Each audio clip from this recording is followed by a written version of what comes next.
Når man tilbereder med sous vide, er det vigtigt, at posen holdes nede i vandet. På den måde bliver maden i posen opvarmet på alle sider, og som regel går det helt af sig selv, når man lægger maden ned. Men i nogle tilfælde vil posen flyde, og hvis den bare holder sig nede i vandet, er det ikke noget problem, men hvis den som her begynder at stikke noget af posen op af vandet, så vil det, der ikke er nede i vandet, blive uens tilberedt. Men det kan man gøre noget ved, og det ser jeg på nu.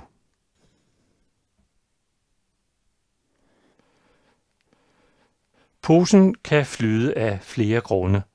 Hvis vakuumeringen ikke fik al luften ud, så kan der være så meget tilbage, at posen vil flyde. Desuden vil de her luftlommer kunne isolere maden fra det varme vand, så det skal man selvfølgelig prøve at undgå. Nogle gange så kommer det her problem først ved opvarmningen, hvor selv små mængder af luft, som gemmer sig inde i maden eller imellem maden, den bliver opvarmet af vandet, og så vil den udvide sig, og dermed så vil posen flyde.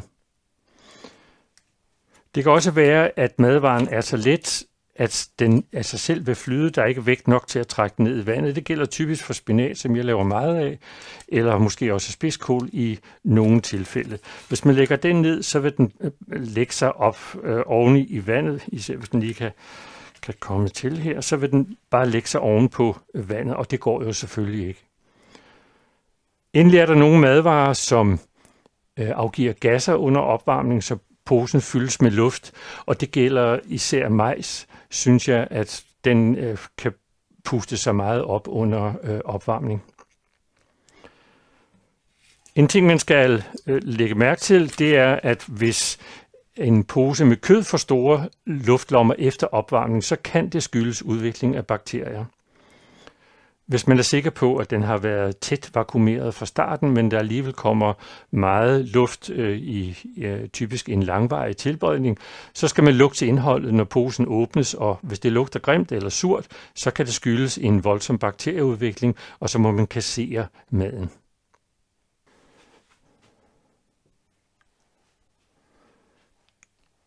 Man kan tvinge en pose ned i vandet, selvom den har lidt luft i posen, eller madvaren er let.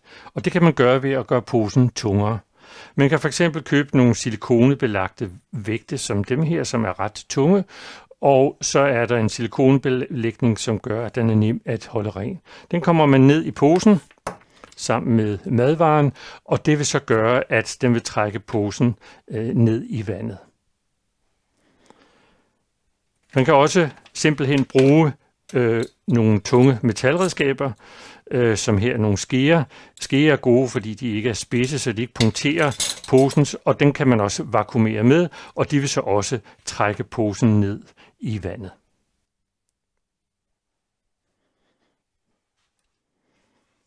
Man kan også købe nogle silikonebelagte magneter. De kan bruges som dødvægte, som man simpelthen kan vakuumere sammen med posen. Og det, der er interessant ved de her magneter, det er, at man ikke bare kan bruge dem inde i posen, men man kan faktisk også bruge dem udenpå. Det vil sige, at hvis jeg har en magnet her, så kan jeg tage en anden en og lægge på den anden side af posen. Det vil sige, at jeg også kan tilføre noget vægt, efter jeg har vakuumeret. Og jeg kan også tilføre mere vægt, hvis nu jeg synes, at den første ikke rigtig vil trække posen ned. Det er magneter, så de kan godt lide hinanden. Det vil så også trække posen ned i vandet.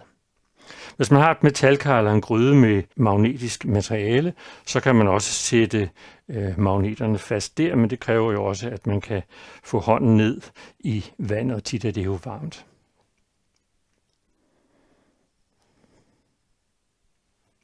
Man kan også bruge et stativ til at holde poserne nede i vandet. I nogle stativer kan hegnene i stativet, de kan indstilles sådan, så man kan sætte dem ved siden af hinanden og på den måde klemme maden fast, så den står sikkert og ikke kan hives op. Sådan et stativ som det her kan så bruges på den måde, at man sætter det ned i vand, og så vil det holde sig. Det skal selvfølgelig ikke stikke op af vandet. En billig udgave af det her er IKEAs grydelås stativ. Variere. Det koster måske 40 kroner, og det er billigt og nemt at bruge. Ikke helt så fancy som det andet, men det fungerer fuldstændig på samme måde. Man kan faktisk også bruge det omvendt. Det vil sige, at man, hvis nu vi forestiller sig det, bare en pose, det her, man måske ikke folde den sådan her, men bare for lige at vise det. Og så kan man holde den sammen, og så kan man jo bruge den omvendt med, at man kan lægge den ned i vandet og bruge det her stativ som en dødvægt ovenpå. Mange bade har et stativ til at kunne adskille poserne, så vandet kan komme til, men det kan også bruges i det her tilfælde, hvis man har noget mad, som man er bange for kan flyde, så kan man lægge det ind ligesom på en reol, hylder i en reol, og så vil stativet holde det nede i vandet.